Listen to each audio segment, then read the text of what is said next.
Okay, fifth graders, we're moving on to our work for day 4, or our last new assignment this week. Hopefully you'll finish your work today, and tomorrow you'll have some time for read to self. All right, so we're going to revisit the work that we did on suffixes in our reading today. Okay, our learning target is I can read, review, and practice words with noun suffixes. Right, and we're going to be working in your My Word Study book on page 7. Right, there's an article called A Tourist in Australia. Okay, and again, before we read, let's go ahead and look at what our purpose for reading today is. Okay, we're going to start off by circling 5 words with the noun suffixes shun, tea, shun, ness, or meant. Okay, so meant is that last one. And then we're going to, again, try to make a connection. So if you wanted to find out more about any of the topics in the travelogue, what else could you read? Use details from the text to support your answer. All right, so we have 2 things. Where else could we find more information? And we have to identify those noun suffixes. All right, so I'm going to go ahead and flip to benchmark. Oops. And I'm going to find the right page here. Hopefully you're already on it. Okay, a tourist in Australia. So if you want to glance over the words, we're looking for suffixes. Let's see if I can find one here. I know shun, so T-I-O-N and S-I-O-N.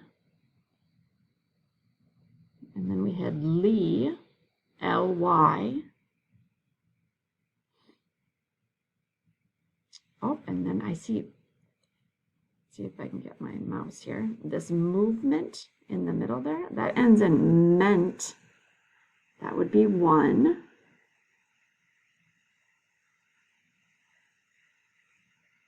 Oh, this word friendly, that ends in L-Y. That would be another.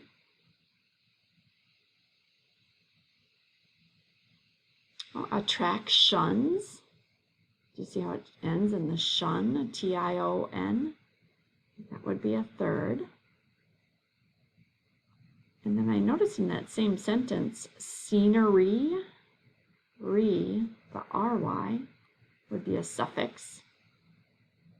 Okay, let's see if you can find one more. Ends in shun, lee, re,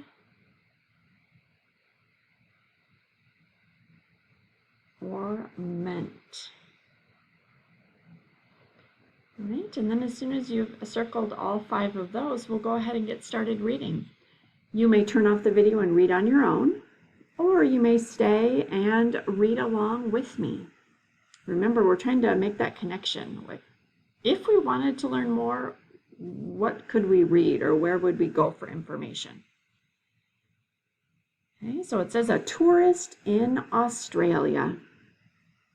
Australia is a great place to visit, but it's also home to some dangerous animals. Here's the lowdown. Slither and crawl.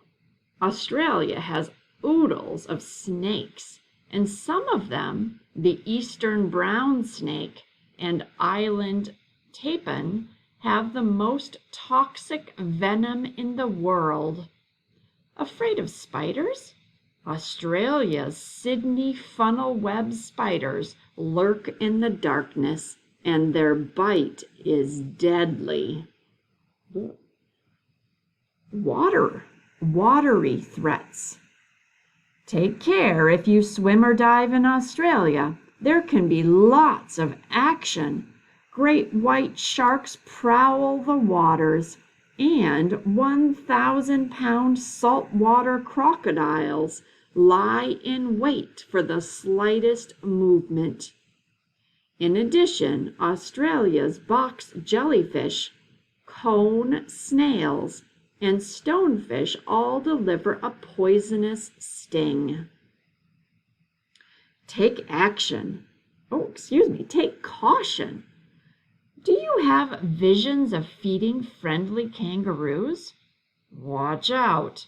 Kangaroos have the ability to run fast and kick hard.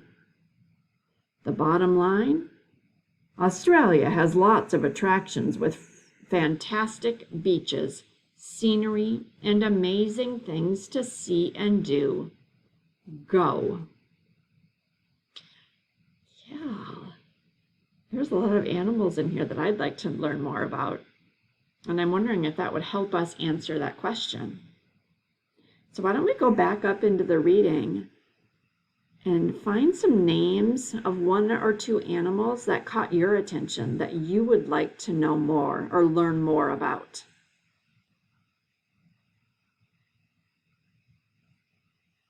Once you underline those, let's go back and read our question just to make sure. It says, if you wanted to find out more about any of the topics in the travelogue, what else could you read?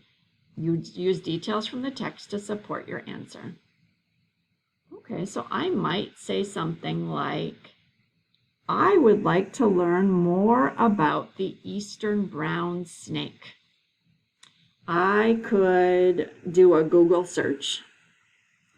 I could go to the library and check out a book on the eastern brown snake, or I could go to YouTube. Sometimes I'll type in a topic there and look for a reliable source, like National Geographic or the Discovery Channel.